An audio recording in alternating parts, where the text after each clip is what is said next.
Olá, seja bem-vindo à Luterana Floripa. Que Deus abençoe sua vida e que esse tempo de reflexão e oração desperte sua fé, alimente sua alma. Nos colocamos aqui nesse momento de forma consciente na presença de Deus, esse Deus que é Pai, Filho e Espírito Santo. Ele quer guiar nossas vidas, Ele nos convida especialmente a compartilhar sua generosidade nesse mundo. Como foi sua semana? Quais foram suas lutas? Quais foram seus tropeços? Você tem experimentado a presença de Deus em seu dia a dia? Você tem experimentado a generosidade de Deus? E nos momentos difíceis? Não esqueça, nos momentos difíceis podemos sempre buscar a ajuda do Senhor. Assim como nos ensina o Salmo 86, os primeiros versos nos dizem: inclina os teus ouvidos, ó Senhor, e responde-me, pois sou pobre e necessitado. Guarda a minha vida, pois sou fiel a ti. Salva o teu servo que em ti confia. Tu és o meu Deus, misericórdia, Senhor, pois clamo a ti todo dia. A oração do salmista pode ser também a minha oração, a sua oração. Ele nos ensina, nos guia na presença de Deus. Nos momentos em que nos faltam palavras, eu e você podemos usar essas palavras, as palavras dos Salmos. Deus acolhe nossa oração em Cristo Jesus. Por isso também nesse momento, feche os seus olhos e coloque diante de Deus a sua vida. Derrame, assim como o salmista, aquilo que se passa no seu coração. Senhor, nós também temos as nossas necessidades, as nossas fraquezas. Nós lidamos, Senhor, com as características e as situações bem concretas da nossa vida pessoal, da nossa vida comunitária, e queremos pedir, Senhor, que Tu tenhas misericórdia de nós e que Tu nos ajudes a viver de uma forma que Te agrada, que Tu tenhas misericórdia de nós e que Tu perdoes, Senhor, quando nós passamos do limite, quando nós exageramos nas palavras, quando nós agimos de uma forma que é desleal. Senhor, que Tu possas nos encher com a Tua presença, com o Teu perdão, com a Tua graça, com a Tua misericórdia. Assim nós pedimos em Cristo Jesus. Amém. O salmista nos ensina porque ele sabe que Deus ouve nossa oração. Deus ouve e concede perdão, concede amparo. O salmista sabe disso de tal forma que ele diz: Tu és bondoso e perdoador, Senhor, rico em amor, leal para com todos os que Te invocam. Em Jesus, essa bondade de Deus se mostrou definitivamente perdoadora. Jesus tomou nossa culpa para que pudéssemos viver pela graça de Deus. Como também diz a Escritura, pois foi do agrado do Pai que toda a plenitude habitasse no Filho, e por meio dele o Pai reconciliou consigo todas as coisas. Por meio do sangue do Filho na cruz, o Pai fez as pazes com todas as coisas, tanto no céu como na terra. Também fez as pazes com você. Podemos viver em paz com Deus por meio de Jesus. Ele nos dá nova vida, novo propósito, nova direção. Ele nos transforma e nos guia. Vamos orar mais uma vez com o salmista. Ele diz ainda: ensina-me o Teu caminho, Senhor, para que eu ande na Tua verdade. Concede-me um coração íntegro para que eu tema o Teu nome. De todo o meu coração Te louvarei, Senhor, meu Deus. Glorificarei o Teu nome para sempre.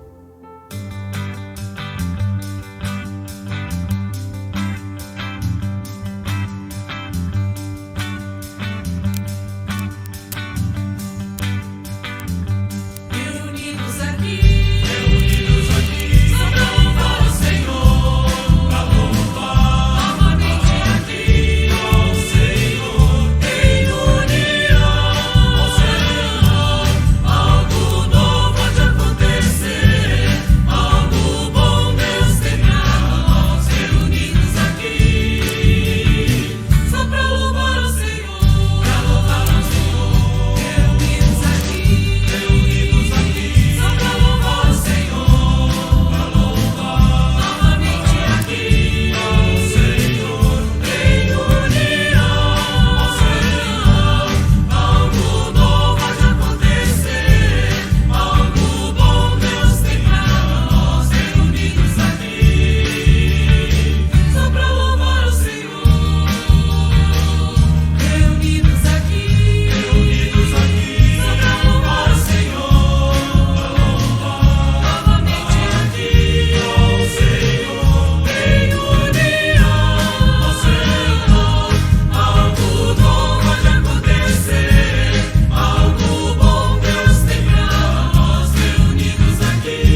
Temos refletido a respeito da generosidade de Deus.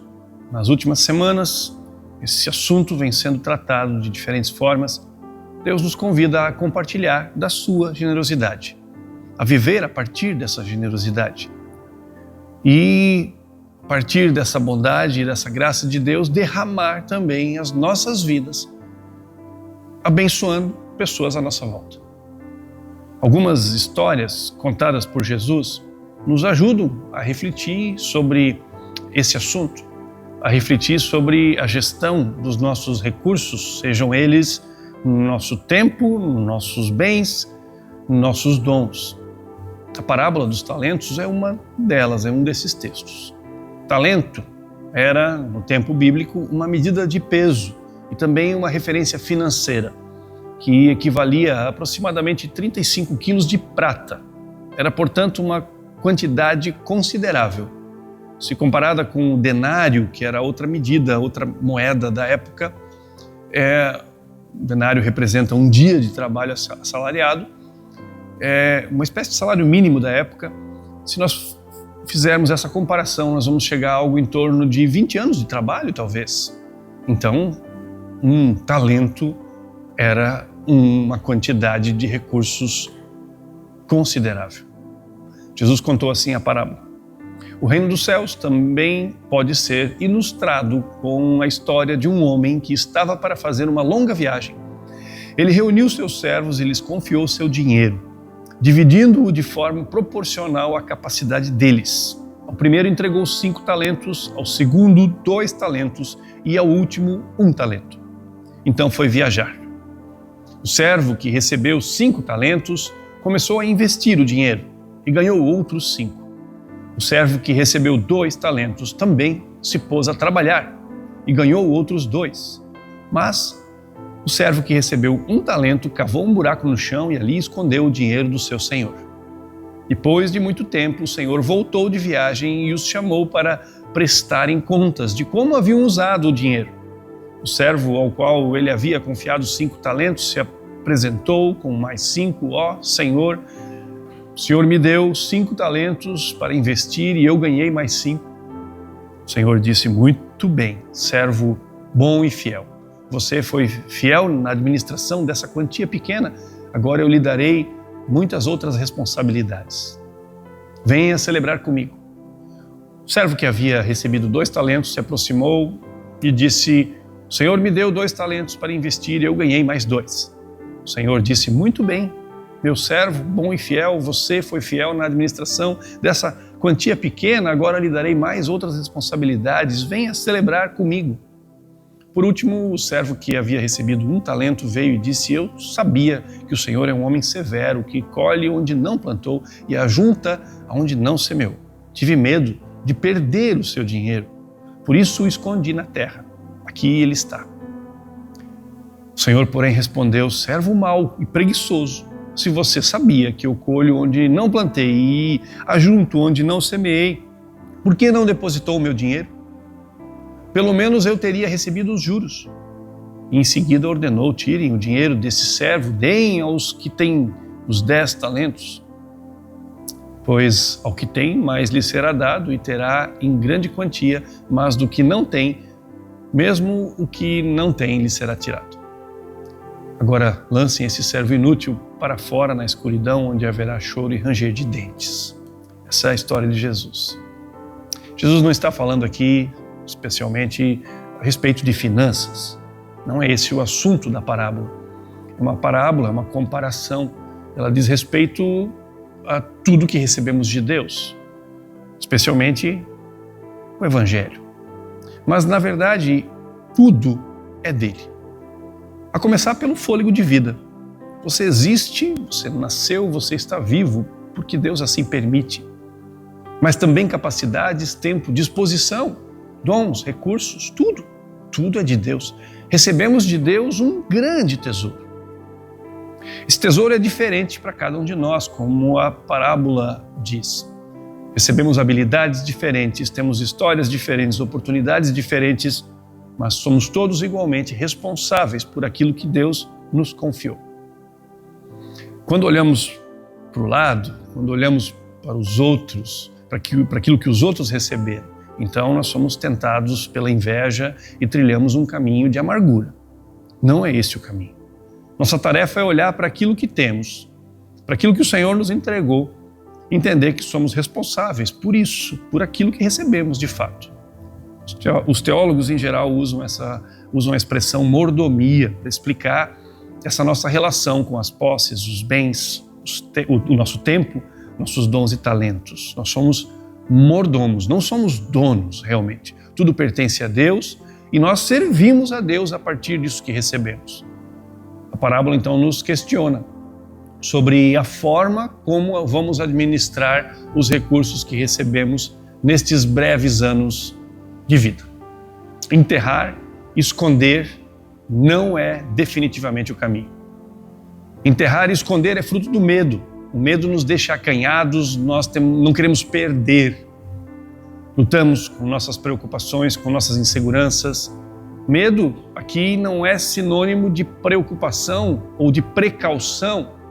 Medo aqui é não conseguir fazer nada. A precaução, aqui pela história, poderia ser entendida como fazer alguma coisa, entregar ao banco, esperar uns juros, pelo menos o mínimo. Enterrar é literalmente não fazer nada.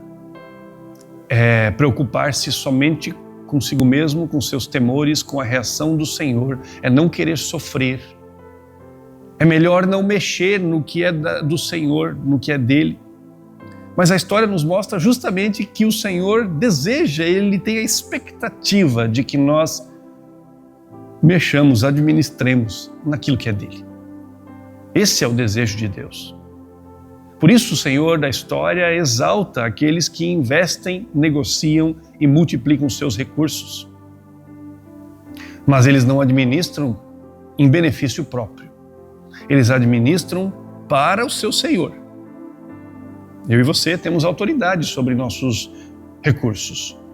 O que herdamos, o que conquistamos nessa vida. Também nosso tempo é nosso para administrar. Mas não deveríamos pensar nesses recursos apenas como bênção individual ou egoísta. Eles são de Deus e estão sob nossa responsabilidade, portanto, administramos de acordo não com a nossa vontade, com o nosso pensamento, mas com a vontade de Deus. Administramos em nome dele. Por isso, a pergunta deveria ser sempre o que Deus quer que eu faça com minha vida, com o meu tempo, com meus recursos. Por isso, o dízimo, como foi tratado na semana passada, nos serve tão bem. Não nos serve definitivamente como lei, mas sim como um exercício didático que nos ajuda a lidar com aquilo que recebemos. A medida de Deus é a proporcionalidade. Quem mais tem, a quem mais foi dado, mais responsabilidade tem. Ofertar regularmente uma proporção dos nossos recursos nos ajuda na tarefa de administrar. Nos ajuda a administrar sem apego, nos ajuda a tratar nosso egoísmo e a exercitar nossa generosidade, compreendendo que tudo que recebemos, na verdade, é dele, é do Senhor. Mas você precisa estabelecer essa proporcionalidade de acordo com o seu momento, de acordo com a sua situação. No Novo Testamento, por exemplo, no livro de 2 Coríntios, nós vamos ler: cada um contribua conforme determinou no coração. Você percebe? Não com pesar, nem por obrigação, pois Deus ama a quem dá com alegria. O dízimo é apenas uma referência. A mesma ideia vale para o investimento do nosso tempo. Dedicar algumas horas do mês para servir outras pessoas amplia nossa compreensão de vida e nos ajuda a encontrar satisfação, propósito. A vida se torna uma vida boa de ser vivida. Aqui na Luterana Floripa, nós entendemos e decidimos não exercer controle ou alguma pressão a respeito desse seu compromisso pessoal. tanto financeiramente quanto com relação ao seu tempo, ao tempo que você investe nos ministérios da comunidade. Nós entendemos que esses movimentos precisam brotar da gratidão, da compreensão correta do seu propósito de vida. Você não será coagido a se envolver de alguma forma ou a ofertar. É fruto do seu propósito diante de Deus. Você é chamado a contribuir com alegria, com gratidão ao que você tem experimentado na sua caminhada com Deus e também nessa comunidade, para que mais pessoas possam ser abençoadas através dessa comunidade, através de nós. É bom quando nós podemos ajudar outras pessoas, mas somente conseguimos dar com alegria quando as nossas contas, quando a nossa agenda está em dia. Precisamos organizar, portanto, as nossas agendas, nosso tempo, nossas contas, nossas finanças, para que nós possamos abençoar. Como vamos repartir com outros se não estamos dando conta da própria vida, da nossa própria necessidade? Quando perdemos o controle da gestão dos nossos recursos, gastando mais do que recebemos, geramos um enorme sofrimento. Viver com dívidas é uma experiência horrível. Perdemos a alegria, nos desgastamos lidando com a vergonha que a situação traz. Perdemos chances e mais chances de abençoar os outros. Se temos dívidas, vivemos apreensivos, angustiados. Estamos presos, na verdade, e não conseguimos viver a generosidade de Deus. Quando não conseguimos organizar nossa agenda, por exemplo, vivemos correndo, atrapalhados, sempre com aquela pressão e aquela sensação de que não vamos dar conta, de que é muita coisa. É uma vida ansiosa, angustiada. Quero refletir sobre alguns aspectos práticos a respeito desse assunto. Não é, obviamente, uma aula de finanças ou algum tipo de coaching sobre a administração do tempo, nada disso. Quero ser muito pontual. Você certamente encontrará pessoas muito mais habilitadas para assessorar nesses assuntos. Aqui, minha intenção é que nós possamos olhar para coisas simples. E eu quero fazer isso a partir de comparações que Jesus faz e que estão registradas em Lucas, no capítulo 14. Quem começa a construir, diz Jesus, construir uma torre sem antes calcular o custo e ver se possui dinheiro suficiente para terminá-la? Pois se completar apenas os alicerces e ficar sem dinheiro, todos rirão dele, dizendo: esse aí começou a construir, mas não conseguiu terminar. Ou, que rei, diz Jesus, iria à guerra sem antes avaliar se o seu exército de 10.000 poderia derrotar os 20.000 que vêm contra ele? E se concluir que não, o rei enviará uma delegação para negociar um acordo de paz enquanto o inimigo está longe. Da mesma forma, ninguém pode se tornar meu discípulo, diz Jesus, sem abrir mão de tudo que possui. Jesus contou essa parábola num contexto do chamado ao discipulado. Isso fica claro na fala aqui que encerra essas comparações. Seguir Jesus é uma decisão impactante, importantíssima. É um projeto que envolve toda a vida. É o abrir mão de tudo em função de Cristo. Não pode ser uma decisão precipitada ou impensada. Mas os conceitos usados aqui por Jesus são válidos também para outras áreas da nossa vida. Primeiro, nós precisamos saber o que nós queremos de fato. Você quer construir uma torre? O que você quer construir? Você tem algum projeto? Qual é o seu alvo? Quando não sabemos o que nós queremos, nós aceitamos qualquer coisa. Compramos qualquer coisa. Gastamos o tempo, gastamos os recursos em qualquer coisa. Porque tanto faz, eu não tenho uma clareza. Mas quando nós sabemos aonde nós queremos chegar. Então as nossas forças podem ser direcionadas para esse propósito, para esse projeto. É um princípio básico da administração. Se queremos construir uma casa, precisamos, obviamente, economizar e deixar de comprar outras coisas. Quando tudo é importante, na verdade, fica impossível administrar. As prioridades da nossa vida precisam estar claras. Mais do que isso, deveríamos perguntar quais são as prioridades de Deus para as nossas vidas. O que importa de fato aqui, agora, na minha vida? Sem prioridades, nós seremos arrastados pelas ondas do consumismo. Sem prioridades, nós não vamos tomar boas decisões. Se agora com prioridades claras, por outro lado, nós podemos domar nossos impulsos. Podemos, de alguma forma, receber ajuda nessa luta contra a tentação de querer colocar, por exemplo, 50 horas num dia de 24, achando que vamos conseguir, que vamos dar conta, que vamos fazer. Não precisamos fazer tudo o que os outros dizem que devemos fazer. Não precisamos ter tudo o que nos é oferecido. Precisamos sim fazer essa pergunta a nós mesmos: o que eu preciso de fato? O que preciso fazer? No que eu quero investir o meu tempo? A partir da minha relação com Deus e daquilo que eu entendo que Deus está dizendo, quais são as minhas reais prioridades? O que eu preciso adquirir, por exemplo? Será que eu realmente preciso? No que eu quero investir os meus recursos financeiros?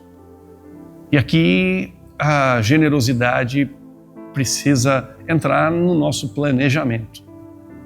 Quais são minhas reais prioridades? Se eu quero que parte da minha vida seja investida em outras pessoas, seja o meu tempo, seja o meu recurso, eu preciso me organizar dessa forma. O que de fato é importante para você? Quando nós queremos ajeitar as coisas, precisamos lembrar que aquilo que é prioritário precisa estar em primeiro lugar. Com propósitos claros, então nós podemos começar a administrar o nosso tempo e os nossos recursos para alcançar esses objetivos. Orçamento, por exemplo, um plano de investimentos, contenção dos nossos impulsos consumistas. Para algumas pessoas, esses exercícios podem ser fáceis. Para outras, podem ser um verdadeiro pesadelo. A organização da nossa agenda pode igualmente ser um peso para muitas pessoas. Mas organizar a vida é libertador. É poder, de fato, investir naquilo que nós realmente queremos. E não ser simplesmente levado pela vitrine que está na nossa frente. Saber que estamos gastando nossos recursos, saber onde estamos gastando, como estamos gastando, possibilita fazer ajustes, fazer escolhas, evitar gastos desnecessários e, inclusive, investir em outras pessoas. Avaliar nossa agenda com sinceridade possibilita escolher com maior assertividade o que nós realmente queremos fazer e não simplesmente ver o tempo correndo por entre nossos dedos. Se não temos tempo, por exemplo, para ler a Bíblia, para orar, talvez precisamos deixar de lado alguma outra atividade. As horas do dia são aquelas. Mas para incluir tempos de qualidade, tempos que são importantes, que nós consideramos prioritários, precisamos organizar nossa vida. E se, como eu disse, queremos ser generosos e abençoar outras pessoas, nós precisamos nos organizar para isso. Nós precisamos reservar tempo, recursos, faz parte de uma compreensão do que nós queremos a partir da nossa relação com Deus e de como vamos operacionalizar, organizar isso. Organizar a agenda ou as finanças pode ser muitíssimo desafiador. Não tenha vergonha de pedir ajuda. Nossa tendência é entender esses assuntos como assuntos muito íntimos. Não falamos sobre eles com outras pessoas, principalmente pessoas estranhas. E especialmente quando nós estamos atrapalhados e os recursos faltam. O assunto se torna ainda mais delicado. Mas é justamente nessas horas que eu e você precisamos de ajuda. E é uma área muitíssimo importante, que causa um impacto muito grande nas nossas vidas. Tanto a questão financeira, quanto a questão do uso do nosso tempo.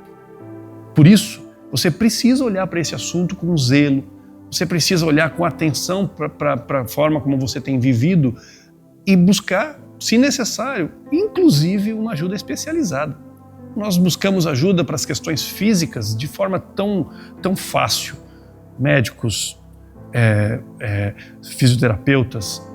Também nessas questões financeiras precisamos aprender a buscar ajuda. Também nas questões de organização das agendas precisamos aprender. Pode ser um assunto embaraçoso, mas esquecemos às vezes que o tempo, esse que se revela ali na nossa agenda, é o recurso mais precioso que recebemos de Deus. Que Deus desperte no seu coração um desejo sincero de organizar a sua vida, seu tempo, seus bens, seus recursos, de forma que você possa viver com abundância, mas também abençoar outras pessoas com os seus dons, com os seus talentos e também com os seus bens. Que através da sua vida, pessoas possam experimentar o amor de Deus, o cuidado de Deus de forma muito concreta. Porque essa é a nossa verdadeira missão nesse mundo. Que Deus te abençoe. Vamos orar? Senhor, nós colocamos diante de Ti nossas vidas, reconhecendo que muitas vezes nós perdemos o controle e vivemos de uma forma desordenada, não temos clareza dos nossos propósitos e precisamos, Senhor, que Tu nos ajudes a entender de fato o que Tu queres de nós e no que devemos investir nossos dias e nossos recursos. Nos ajuda, Senhor, e nos guia nesse processo, para que nossa vida ela seja transbordante, para que de nós, Senhor, possa realmente fluir, como a Tua palavra diz, um rio de águas vivas. Sim, nós desejamos que esse rio seja um rio de vida, um rio de espiritualidade, onde pessoas são conectadas a Ti. Mas nós entendemos que esse rio diz respeito a todas as áreas da nossa vida. E assim nós oramos e pedimos a Tua ajuda e confiamos nossas vidas a Ti, em nome de Jesus. Amém. Amém.